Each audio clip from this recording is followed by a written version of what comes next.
Robson Oliveira apresenta uma nova abordagem sobre a política de Rondônia. Podcast Resenha Política com Robson Oliveira. Olá, internautas! Mais uma vez, o Resenha Política hoje traz uma grande entrevista.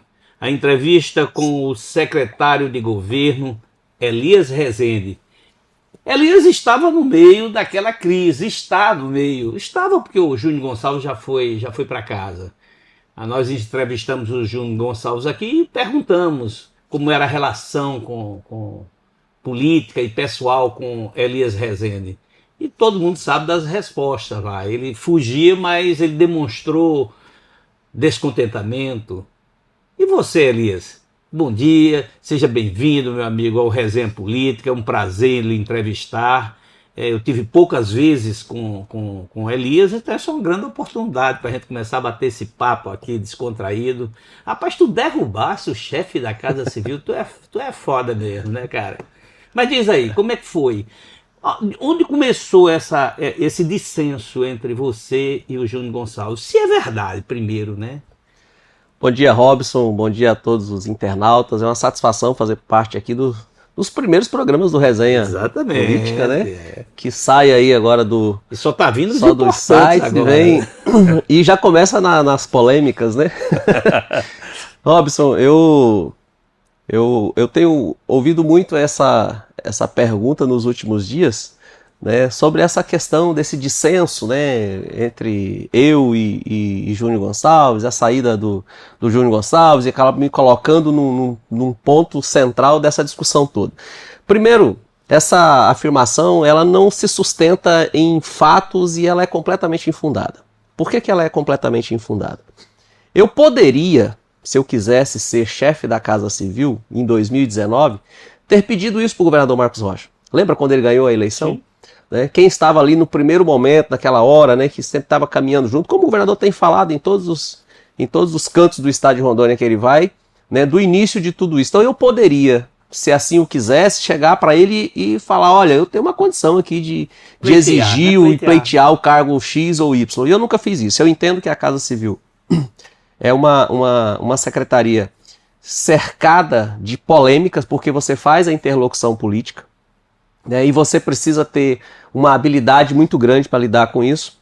E eu gosto muito de estar lá na ponta, de execução final, de ser resolutivo e mostrar aquilo que você pode fazer lá na ponta. Eu vim lá da ponta, então não existe qualquer fato sobre essas afirmações. Discordei e discordo de alguns posicionamentos administrativos, políticos do Júnior Gonçalves na forma de condução, isso é normal, né? E aí, mas nunca cheguei a ter enfrentamento. Acho que isso não é um ambiente saudável para isso dentro de um governo que veio trazendo de forma bem satisfatória a sua proposta política. Fato disso foi a reeleição do governo. Mas ganhou uma eleição apertada. Reeleição é sempre complicado, porque quando você é o novo, né, você tem a vantagem. Depois que você já passou por um tempo, você naturalmente adquire uma certa rejeição. E aí você tem que trabalhar tudo isso. Não vale a perder. Não vale a perder. Né? Vale. E o governador Marcos Rocha engana-se quem acha que ele não tem uma capacidade de gerenciamento de qualquer crise muito grande. Mas você já ouviu essas críticas, que o governador é muito retraído, que na hora das crises mais agudas do governo... Na verdade... Esqueci de dizer aos nossos internautas, o Elias já foi secretário de Meio Ambiente, já foi o grande e poderoso diretor do DR. É isso. Eu digo isso porque foi um dos maiores projetos que catapultou a eleição do governador, que foi o Chopoeira. E teve na sua mão. Exato. Show ou tchau? Tchau, Poeira. Agora é show, né? Você já saiu. E agora é o secretário de obras e provavelmente vem a ser o chefe da Casa Civil, o substituto de Júnior. Mas vamos lá, vamos continuar. Essa missão de ser ou não ser o chefe da Casa Civil, naturalmente isso é uma decisão que cabe somente ao governador Marcos Rocha. A gente não tem conversado muito especificamente sobre isso. Como eu disse, o governador tem uma capacidade muito grande de gerenciamento de crise, tanto é que ele é o governador do estado. Ninguém chega a uma posição dessa não sabendo o que está fazendo. E muita gente subestima isso. né? Nos últimos dias, e até pela posição que se encontra a Casa Civil hoje, o governador tem assumido esse protagonismo, ele mesmo tem conversado com os deputados em torno de projetos importantes que estavam na Assembleia agora. Veja que até mesmo em sessões extraordinárias, manutenção de veto dentro de uma LDO, que é uma lei de suma importância para o Estado, né? E tinha algumas emendas ali dentro que não é bom para o Estado nesse momento, e o governador conseguiu fazer todo esse movimento junto com os parlamentares estaduais, manteve os vetos, todos, né, sem exceção.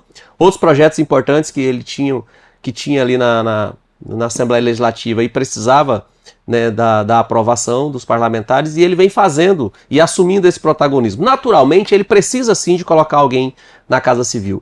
E eu penso que quem tem que ir para a Casa Civil tem que ser uma pessoa pautada pelas vontades políticas e administrativas da gestão do Marcos Rocha.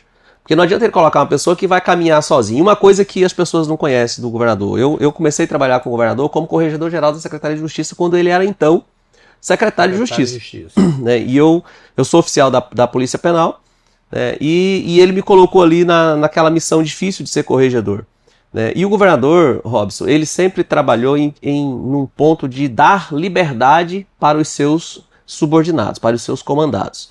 Porque é dentro da liberdade que você vai entender se a pessoa tem caráter, se a pessoa tem respeito, se a pessoa tem lealdade, ou se não tem nenhuma delas. O Júnior tem esses predicativos, lealdade? Eu creio que sim, até porque ele ficou 6 anos, né, na Casa Civil, né, e fez um trabalho que foi importante. Ninguém pode chegar e dizer que o trabalho que o Júnior fez na Casa Civil não é importante, mas tudo tem o seu tempo. Você veja, eu fiquei um tempo lá na SEDAM, né, e a gente conseguiu avançar muitas coisas ali.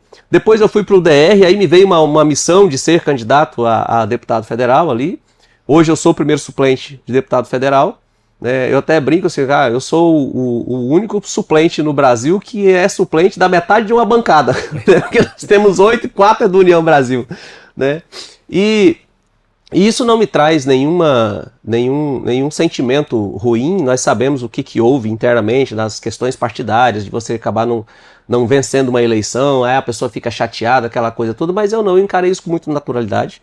Minha primeira vez, eu sempre gostei dos bastidores da política, eu nunca fui pedir voto para mim, eu sempre pedi voto para os outros. É mais fácil você pedir voto para os outros do que para você, né, Robson? Então, mas eu saí vitorioso desse processo todo, faço parte de um governo que trago obras importantes, né, para o Estado, e naturalmente todo mandato tem as suas crises, né? Todo mandato tem as suas crises. E eu entendo que esse momento agora, que o governador Marcos Rocha sentiu a necessidade de trocar o seu chefe da Casa Civil, isso é uma coisa do coração dele, que ele conversou com o vice-governador, conversou com o Júnior Gonçalves, e chegaram a essa conclusão. E como é que isso vai se dar daqui para frente? Não sei. O que importa para a gente é o presente e entregar o que a gente está entregando para o povo de Rondônia. Elias, essa seria a pergunta, vai ser a pergunta que eu faço agora, essa relação, como é que fica? Porque o vice-governador é irmão do ex-chefe da Casa Civil, do Júnior Gonçalves. Eu conversando com alguns secretários, viu, Elias, alguns têm medo de você, diz que você nos bastidores é danado no que sentido? Que você é incisivo, você é muito linha dura. Robson, eu sempre pautei as minhas atuações pelo princípio da lealdade. Então hoje eu estou secretário porque o governador Marcos Rocha assim o quis. Né? E eu preciso ser leal ao governador Marcos Rocha enquanto isso. No dia que eu entender que não dá mais, é só eu pedir para sair. Eu não sou obrigado a ficar lá. E o governador Marcos Rocha não tem compromisso nenhum com o Elias de falar assim, eu preciso colocar o Elias neste ou naquele cargo. Não existe isso. Né? A nossa relação ela é pautada numa amizade, em respeito e principalmente lealdade. Pra Casa Civil... Se ele me der essa missão, Robson, certamente eu faço parte de um grupo político e se o governador falar, eu preciso que você vá para lá, eu vou. E se ele falar, vai ser o fulano e eu preciso que você ajude, assim eu farei. Pois é, se não for... E como é que fica a relação com o vice-governador e como está essa relação do vice-governador, que é irmão do Júnior Gonçalves, né? Provavelmente, a gente não sabe ainda, que as eleições só no próximo ano, mas a gente pode falar em candidato a candidatura, porque não estamos num processo eleitoral ainda. Provavelmente o governador seja um dos candidatos a senador. Como é que fica essa relação se ele tiver que renunciar, tu algoz do Júnior Gonçalves? Como é que tá essa relação? Atribuir a mim essa decisão aí, né? É uma comum. Não, eu falo eu sei, não é, mas é sempre assim. Eu tenho ouvido isso muito, né? Então, mas é uma tentativa vazia de distorcer a realidade e criar uma narrativa em cima de que alguém tirou. Não, isso é uma decisão do governador Marcos Rocha, que ele entendeu que era necessário fazer a mudança e ponto. A minha relação com o vice-governador Sérgio Gonçalves é uma relação republicana. Né? Ele é o vice-governador, em dado momento ele é o governador, o governador se afasta por uma missão oficial, ou por férias, ou por qualquer situação, ele é o governador do estado. Então a gente tem uma relação muito respeitosa. É uma pessoa que eu admiro muito, né? Não tenho nenhum tipo de rusga, nenhum tipo de contratempo com o vice-governador, né? E nem ele comigo. Né? A gente sempre conversa, essa semana mesmo nós estivemos em reuniões, sentados lado a lado, e a discussão é sempre em prol do desenvolvimento do estado. A gente não tem espaço para isso, né? Para manter uma rinha política dentro de um grupo que você precisa consolidar. O Sérgio hoje é o candidato natural à sucessão do governador Marcos Rocha. E como o próprio governador Marcos Rocha já anunciou em vários momentos, né, ele é o vice-governador que ele escolheu. Sim. Foi o governador Marcos Rocha que escolheu o Sérgio. Naturalmente. O Júnior disse isso aqui. E é uma verdade. Não interferência de ninguém, foi uma escolha pessoal do governador. E naturalmente, né, o grupo político, né, que estava ali no entorno não entendeu essa escolha. Não entendeu, mas por que o Marcos Rocha está escolhendo o Sérgio, que não é do cenário político, é uma pessoa que estava no setor empresarial, é desconhecido da massa, né, política. Então, mas quem fez essas críticas maiores eram os políticos.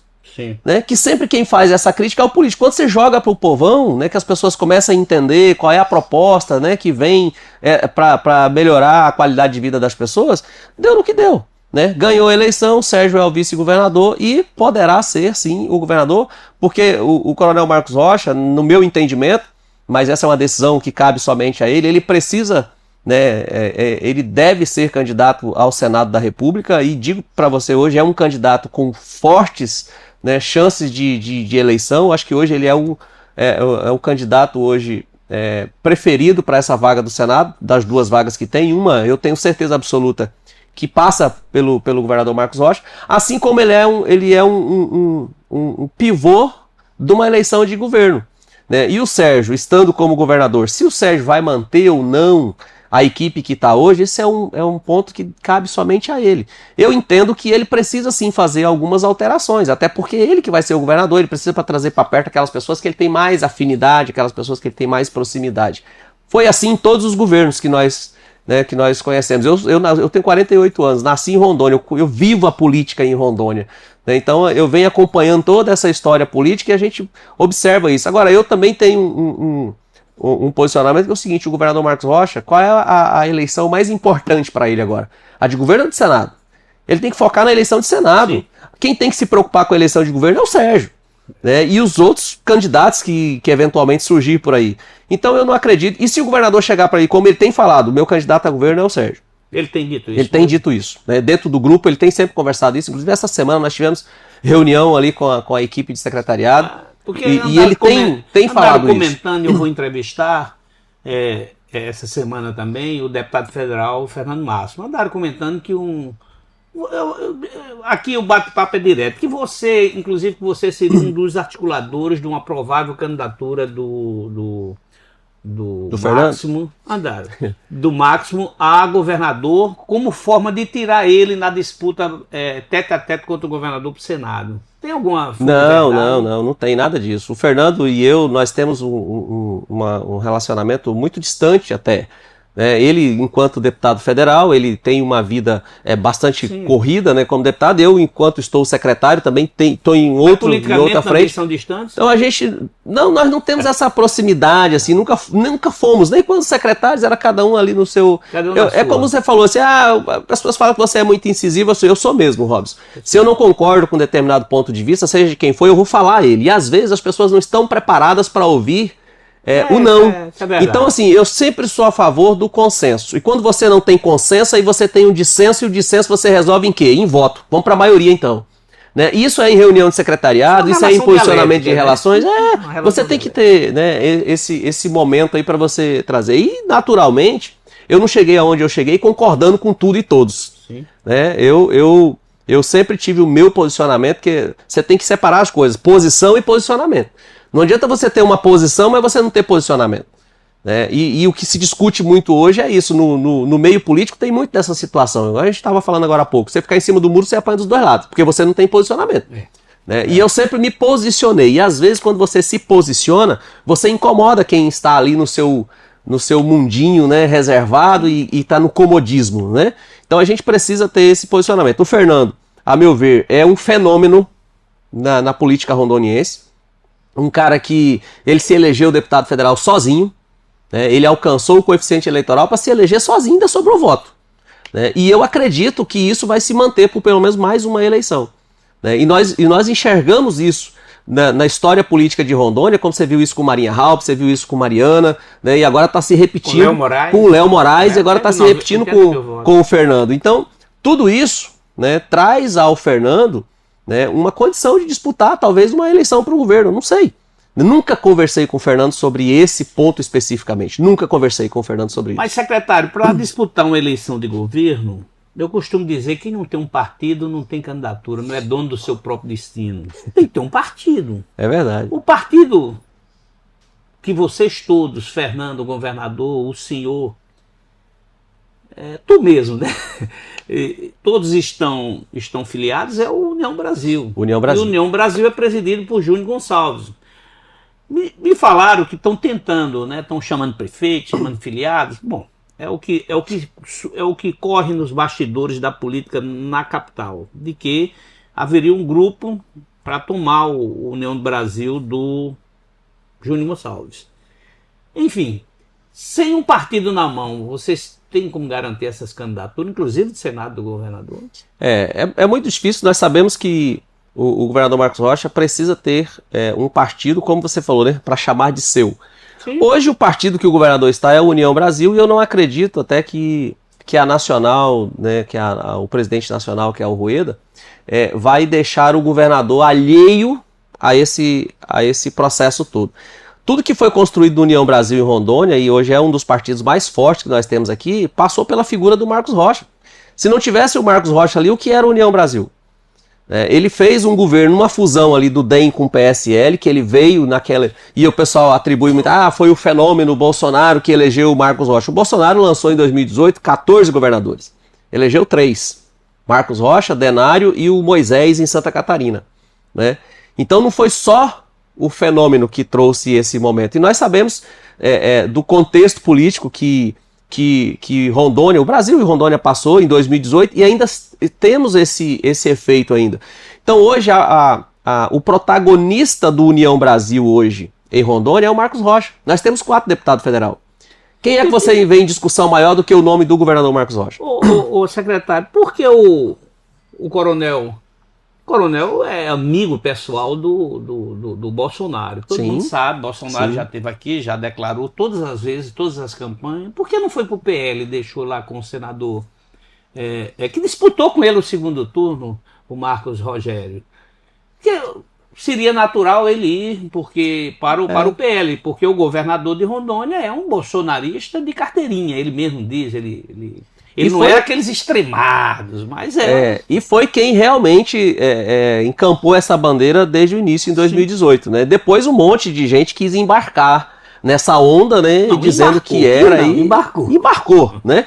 Mas naturalmente o PL tinha ali à frente, né, o senador Marcos Rogério, que demonstrava a sua intenção em ser candidato ao governo, né, no enfrentamento político direto com o governador Marcos Rocha, então não tinha espaço para os dois no PL. Não, eu estou dizendo, né? Essa relação, é exatamente isso, essa relação do governador com o ex-presidente Bolsonaro não deu espaço para ele pedir o PL. Mas não dependia unicamente do Bolsonaro ali. Você sabe que era o Valdemar que o governador não tem essa proximidade, que era muito mais fácil ter essa proximidade lá o próprio Marcos Rogério. Né? Porque está lá, né, dentro daquele contexto todo ali. E Valdemar é danado. E aí o governador Marcos Rocha não tinha por que ele entrar numa dividida dessa, né, para ele ficar mais lá em Brasília para poder tentar se sustentar num partido que está na mão de uma pessoa, né, no caso o Valdemar, que não tinha ali o conhecimento histórico da relação Marcos Rocha-Bolsonaro em Rondônia, e é simplesmente trocar. Eu vou colocar quem eu tenho mais afinidade. Então, se você perguntar qual é a maior afinidade, o Marcos Rogério ou o Marcos Rocha com o Valdemar? Naturalmente é quem está lá próximo dele, olhando para ele, naturalmente toda semana. Então o governador tomou uma decisão muito assertiva, né, daquele momento de ficar sem brigar pelo PL, e aí com essa fusão PSL e DEM, naturalmente o governador Marcos Rocha era a maior autoridade política. O seu raciocínio está absolutamente correto, mas minha pergunta foi o seguinte, essa relação pessoal, eu sei que o Valdemar era com essa relação pessoal com o Bolsonaro, porque um pedido de Bolsonaro a Valdemar pesa. Claro. Até pesa. Foi nesse sentido que eu fiz a pergunta, né? Por que ele não pediu que Bolsonaro fizesse uma conversa? Eu não sei se ele chegou a fazer esse pedido para o Bolsonaro, eu não sei. Mas uma coisa eu sei. O governador Marcos Rocha conversou com o então presidente Bolsonaro e pediu para a neutralidade dele em Rondônia. Não, mas ele apoiou. Mas você vê que ele não veio para cá fazer campanha de forma contundente como ele fez em 2018. Mas ele apoiou o Marco Rocha. Né? Mas ele tinha, né, esse compromisso de lealdade. O Marco Rocha tem uma característica nele de ser leal, né, também. E ele foi leal ao Bolsonaro, né, e isso, naturalmente, deve ter chateado, né? Por que o Bolsonaro permitiu lançar um outro candidato de outro partido, mas aí a política tem dessas coisas, né? Você tem que saber entender isso, você tem que saber respeitar esse processo. Porque muita gente quer o propósito, mas não quer passar pelo processo. Vamos sair um pouco da política geral e vamos para a política de gestão. Você foi secretário já de 3 pastas, né? E toma conta hoje da Secretaria de Obras. Ô Bruno, nós temos aquela imagem aqui. E agora vamos também tentar para que os nossos telespectadores saibam o que anda fazendo o Eli Rezende, além de política. Eu não vou falar mais em derrubar o Júnior, não. Além de política. Que não procede. Porque, quer queira, quer não, nessa época chuvosas, as BR, as ROs, há uma confusão, né? Porque as rodovias estaduais cabem ao DR e à Secretaria de Obras, as vicinais aos prefeitos. Mas termina a Secretaria de Obras e o DR também corroborando com os prefeitos para manter né, as vicinais transitáveis, até por causa é um estado eminentemente agrícola, sim, né, do agronegócio. Está na linha? Solta aí. Agradeço essa visita. Não mudou muito não, né? E é muito bom sempre buscar a informação na fonte. Né? E nós temos boas notícias. O projeto da ciclovia, de 22 quilômetros de ciclovia, ligando o município de Penta Bueno ao Espigão do Oeste, que é tanto esperado aí pelos nossos ciclistas do Espigão do Oeste. Na próxima quinta-feira, a empresa já entrega um projeto para a gente analisar se há alguma pendência, e o próximo passo já é a licitação da execução da obra. O Rio Cordão, a ponte que deu problema, nós já estamos na fase de assinatura do contrato para eliminar essa ponte. Nós vamos construir uma galeria onde vai resolver o problema em definitivo. Nosso governador Marcos Rocha não quer saber de construção de pontes de madeira. E é por isso que nós estaremos construindo uma galeria para resolver o problema em definitivo. Então, daqui a uns dias já começa a execução das obras. Como eu falei, estamos agora na fase de assinatura de contrato. Uma outra grande obra esperada, né, em Espigão, é a obra da rodovia do Calcário. Aí, Bruno. 33.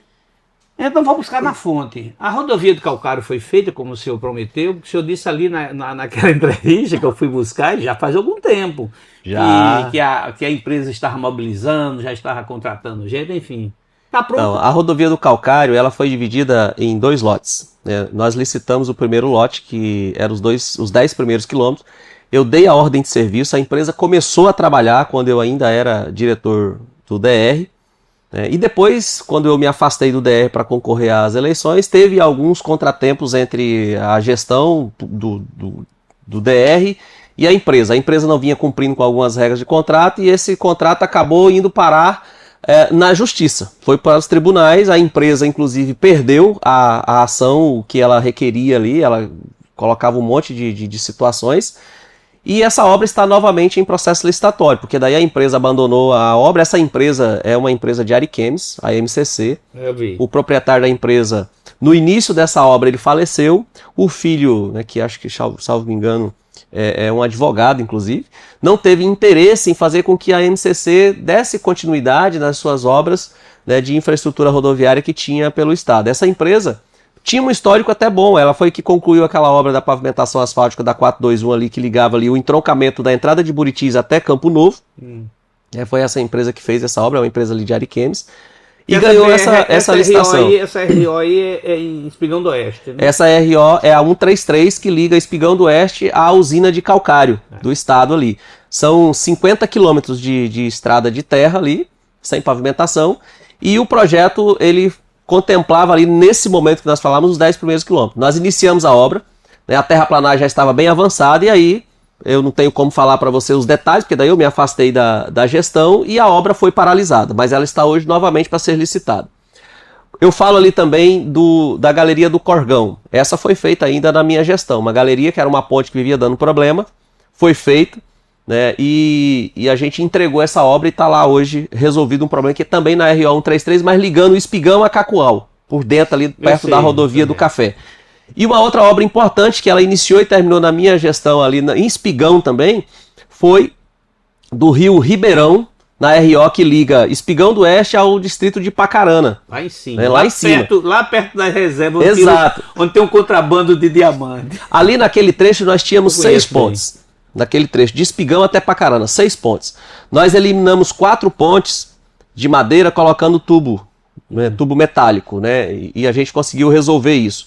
A do Ribeirão é uma ponte grande, 50 metros de extensão. Nós fizemos uma ponte lá de concreto e aço. O governador Marcos Rocha sempre teve essa preocupação em fazer ponte de concreto e aço. Ficar fazendo ponte de madeira é sempre um risco, é sempre algo condenável. Então nós fizemos essa ponte, em 6 meses nós fizemos uma ponte. E foi entregue para a população daquela região. E tá lá, maravilha. É a única ponte nessa região norte com 50 metros de vão livre e ela é reta, ela não é arqueada. Porque normalmente uma ponte dessa em vão livre, né, você tem que fazer ela arqueada. Então a tecnologia hoje nos permite isso e tá lá uma ponte, né, pronta, entregue pelo governo Marcos Rocha no rio Ribeirão, ali na nossa RO 383, né, que vai para o Pacarana. E assim nós fizemos em várias outras partes do estado enquanto diretor do DR. Aquela rodovia ali, há uma crítica muito grande ali, o pessoal de Ariquemes, secretário, não sei se o senhor sabe, é uma rodovia que vai... Eles ficam a 257, que liga Ariquemes a Machadinho. A Machadinho, por que isso não foi feito? Na verdade, aquela rodovia foi um outro grande desafio do governo Marcos Rocha. Ali nós tínhamos 5 pontes que eram um problema sério. A ponte do Rio Anta, a ponte do Rio Vermelho, a ponte do Rio Azul, a ponte do Rio Belém e a ponte do Rio... Fugiu o nome da outra, mas eram 5 pontes. Essas 5 pontes, na minha gestão, foram dado ordem de serviço para substituir as pontes velhas de madeira por ponte de concreto. Estão todas prontas.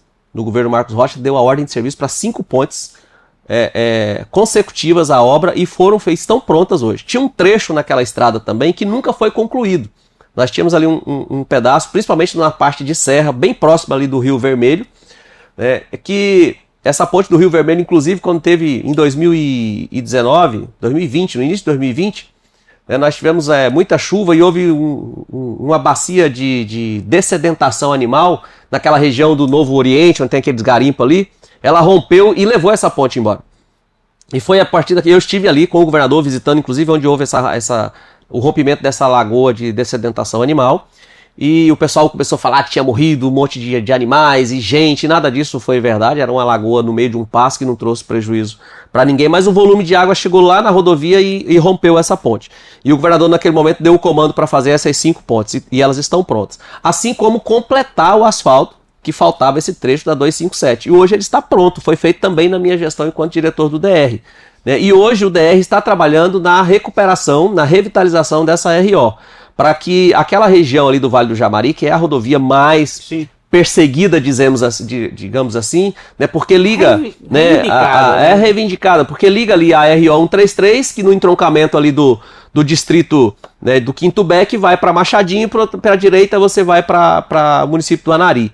Então a 257 é uma rodovia muito usada, uma rodovia que tem um fluxo muito grande, né, e ela vem passando, tomando esses cuidados, e o que realmente trazia um transtorno muito grande para a população do Vale do Jamari era essas 5 pontes. Inclusive na ponte do Rio Belém nós tivemos um caminhão com madeira que caiu com a ponte o peso, né? Esses caminhões naturalmente eles não andam com o peso, né, dentro da tara que o caminhão permite. Essa ponte caiu e veio a óbito o motorista naquela época. E hoje as 5 pontes estão entregues. Então podemos dizer que, enquanto diretor do DDR, você foi um verdadeiro construtor de pontes. Construímos bastante, viu, Robson? Pois é, aí eu vou perguntar, Elie Rezende, após o carnaval, ele vai ser o grande construtor das pontes políticas entre o governador, o vice-governador, a Assembleia Legislativa e os prefeitos nas eleições de 2016? Primeiro, será essa missão sua mesmo? Primeiro a Deus, né? Fala aqui pra gente, se for, vai ser ou não vai ser o chefe da casa? Se o governador Marcos Rocha me escalar para essa missão, certamente eu irei fazer isso. Eu tenho uma boa relação com o parlamento, né, com os deputados estaduais, conheço todos eles, converso com todos eles, a gente tem uma relação muito boa. Eu tenho uma relação com os demais poderes, né, até eu tenho mais de 20 anos de vida pública, sou servidor público, né, como eu falei no início aqui, eu sou oficial da Polícia Penal, e já desempenhei várias funções dentro dessa vida pública. Então, naturalmente, se o governador Marcos Rocha me der essa missão, eu vou aceitar sim. Não tem como eu dizer não para o governador, assim como eu disse para ele no início do governo em 2019, eu não quero ser secretário. Construa o seu secretariado, ajudei ele naquele momento ali, né? E quando ele me deu a missão, ele falou assim, eu preciso de você lá na Sedan. Agora, tu não queria ser secretário, já passasse por 3 pastas, pois pode ir pra 4. E aí eu fui pra Sedan. Na hora tu ser o vice-governador da próxima. Não tenho essa musculatura agora, toda. Agora imagina se tu quisesse, já 3 pastas, Mas veja, Robson, eu sempre fui de cumprir desafios, né? E o governador me deu o primeiro desafio, foi a Sedan. No meio de uma operação chamada Pau Oco, lembra? Me lembro. Aquela confusão toda. Aí eu chego, né, sim, aí eu chego num cenário de gestão de uma Secretaria de Meio Ambiente. Eu sou filho de agricultor. De uma pessoa que veio para Rondônia com aquele, lembra do mote? Meu pai veio do Espírito Santo. Né? Integrar para não entregar. Ou seja, eu vou te dar uma área de terra e você vai ter que abrir essa área, senão você vai perder. E agora tem que... Aí agora, você mudou, o sistema mudou a regra do jogo, no meio do jogo, e não avisou o jogador. Agora eu tenho pessoas que veio para cá para desbravar esse estado, para abrir esse estado e falando assim, agora você tem que recompor a área que você abriu. Gente, isso é uma covardia. Nós temos uma lei ambiental que ela é perversa. Nós temos um Código Florestal que ele é perverso. E nós temos uma legislação ambiental que todo mundo mete o bedelho. Você há de convir comigo, secretário? Tudo bem. Eu respeito suas posições. É uma lei ambiental perversa. Mas você sabe que você tem um setor, não são todos, de pecuarista, de garimpeiros perversos. Temos, naturalmente. Nós temos problemas ambientais cruéis. Feito por pessoas perversas. Mas isso é uma discussão que eu vou trazer para cá.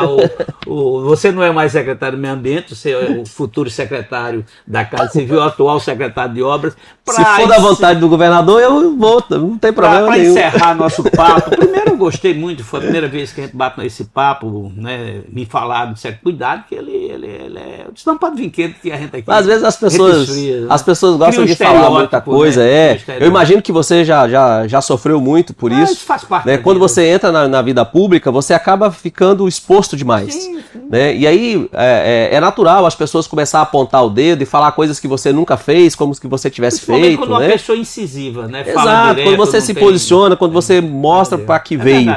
Né? Então, só fechar essa questão da Sedan, quando eu passei por ali, a preocupação nossa era fazer uma integração. E nós temos como fazer, Robson, integração, pecuária, lavoura e floresta. Mas teve muita é uma área que vem há muito tempo, a pasta, aliás, com operações da Polícia Federal, com problemas de certidões falsas. Sim. Na tua época teve alguma operação? Não. Né? Inclusive, o que eu fiz quando eu cheguei na Sedan? Eu abri as portas da Sedan para os órgãos de controle, para as polícias. Conversamos com o pessoal da inteligência e falou, isso aqui é a senha para você acessar o sistema de licenciamento, isso aqui é a senha para você olhar onde é que emite ou outorga, isso aqui é a senha para tudo. Tá aí. Vocês podem enxergar o que vocês precisarem, o que vocês quiserem. Naturalmente, você não ia conseguir manipular o sistema, mas ia ver o que estava acontecendo em tempo real, porque todo licenciamento ambiental ele não é assinado fisicamente, ele é assinado dentro de um sistema. Né? Então, isso foi aberto à inteligência, tanto da Polícia Federal quanto da Polícia Civil, nós entregamos isso. A relação que nós tínhamos com a então promotora do meio ambiente aqui, que era a doutora Aide, era extremamente positiva. Né? A gente construiu grandes avanços juntos. Por exemplo, e você consegue imaginar, você dispensar a licença para limpeza de pastagem com o aval do Conselho, que é o Concepa, e do Ministério Público. Nós fizemos isso.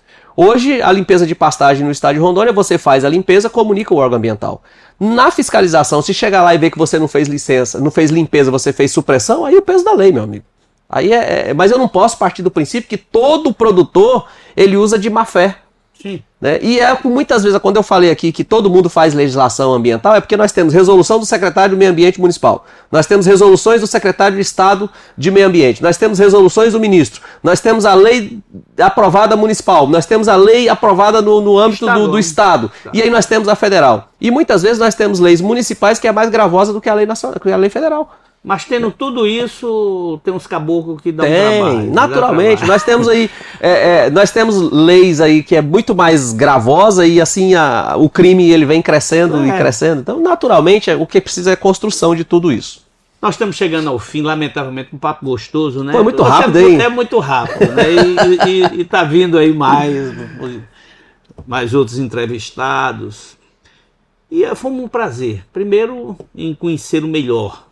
Né, me disseram que você ia chegar aqui com meio mundo de gente. Aí eu e o Bruno, nosso filmmaker. Nós temos nosso Bruno também. Segundo, responde mesmo. Né, você me disseram. Pode perguntar que ele responde. Não tem problema nenhum. E o que me chama a atenção é que você falou no setor de inteligência. Me disseram isso também, que você era um caboclo que dentro do governo era o homem que tinha acesso ao serviço reservado do governo. Você tem um serviço reservado? Não tem. Não, né? Não tem. Esse serviço ele é da Polícia Civil, né? O nosso delegado, o Dr. Samir, é que conduz tudo isso lá. O Samir fica, porque vai ter uma reformazinha. Fica, o Samir não tem, educação, sai DR. Não vou dizer o que eu apurei nos bastidores. Eu sou dessa parte de jornalista que... Claro, a gente acompanha. É uma das colunas políticas mais lidas do estado de Rondônia, é a sua. Eu leio toda semana, né? Aí o cara, eu vim aqui para entrevistar, o cara... Aí eu não tem mais nem o que perguntar. Não, mas para concluir mesmo, secretário, porque me falaram que o governador pretende fazer que é natural, uma pequena... Como o governo federal vai fazer uma pequena reforma. Mas me disseram algumas pastas que, por exemplo, o DR, que é um coronel, né? Diz que ele anda meio agastado com ele, me falaram Secretaria de Educação, Turismo e Segurança Pública, SEDESC. Disseram que ia ter uma reforma por aí, né? Você pode adiantar alguma coisa? Eu não sei o que o governador tem decidido em relação a isso, né? Naturalmente eu separo muito bem a minha relação com o governador Marcos Rocha. Nós temos a relação de amigos pessoais, né? O Elias e o Marcos. Então, assim, se vai conversar o Elias e o Marcos, a gente conversa sem subordinação. Se vai conversar o secretário e o governador, eu preciso conversar com ele com a submissão da função. Eu preciso obedecer à liturgia do cargo do governador, de um cargo de secretário. Né? E isso, naturalmente, é uma decisão que cabe a ele somente, sem qualquer tipo de pressão. E o governador Marcos Rocha não é pessoa de ficar tomando decisões porque foi pressionado a isso ou aquilo. Como eu falei, ele é um exímio gerenciador de crise. Né? O homem é coronel da polícia há 30 anos. Você quer dizer que ele é um e agora ele é estrategista demais. Né? Agora, se me perguntar, você concorda que precisa ter uma oxigenação? Sim. Concordo. Você falou para o governador que precisa ter uma oxigenação no governo? Sim, inclusive a minha. Se ele entender que eu não sou um secretário que está correspondendo aos seus anseios, e se eu sou amigo do governador, eu preciso entender que eu, como amigo do governador, se eu não estou indo bem, eu estou atrapalhando ele. Então eu tenho que ter essa tranquilidade. E o governador Marcos Rocha nunca deixou os seus desamparados. Né? Então aquela pessoa, se eu precisar movimentar daqui para ali, né, ele vai movimentar de um lugar para outro, vai dar uma oxigenada ali, mas não vai simplesmente largar a mão de ninguém. Né? Isso eu entendo que é necessário fazer, uma reforma administrativa, um governo que já nós estamos fechando 6 anos. Né? É natural que você faça algumas modificações, isso é natural. Eu agradeço, querido, e vou fazer um pedido. Na hora que você estiver nesse papo, tomando café, o amigo e não o secretário, converse o governador de sentar nessa cadeira aí. Diga a ele que ele vai ser bem recebido. Eu vou falar, aqui. Certamente. Vai ser. Eu sei que ele é faixa preta de karatê, mas eu sou faixa Quinto preta dan. de escrever.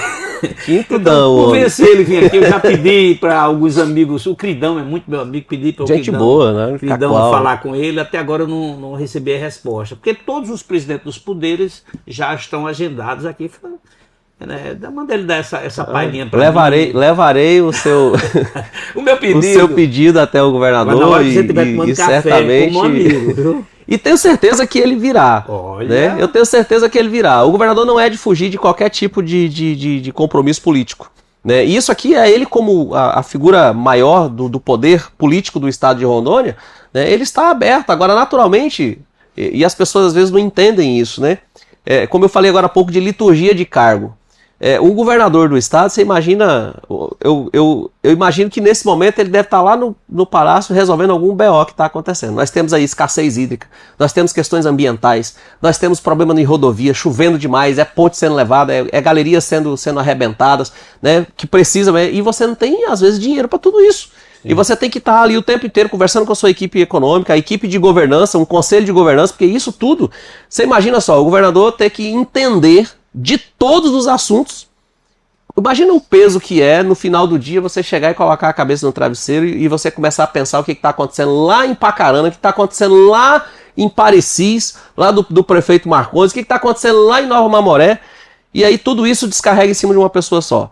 Né? Então, às vezes esse distanciamento, não está na mídia, não está todo dia na frente das câmeras, é porque tem decisões que precisam ser tomadas no silêncio, né, administrativo, e a equipe técnica tem que resolver a parte operacional. Então, secretário, esse é o local certo para ele relaxar. Pronto. E como você é um construtor de pontes, faça essa ponte. Farei, muito obrigado, secretário. Eu que agradeço. Foi um prazer muito grande. E na próxima quinta-feira nós teremos uma grande entrevista com o nosso presidente do Tribunal de Justiça, Dr. Raduan Miguel. Um abraço e muito obrigado, secretário. Obrigado, um abraço a todos. Não esqueça de trazer o coronel, o governador, para essa cadeira aí. Tchau. Doutor Raduan tá aí.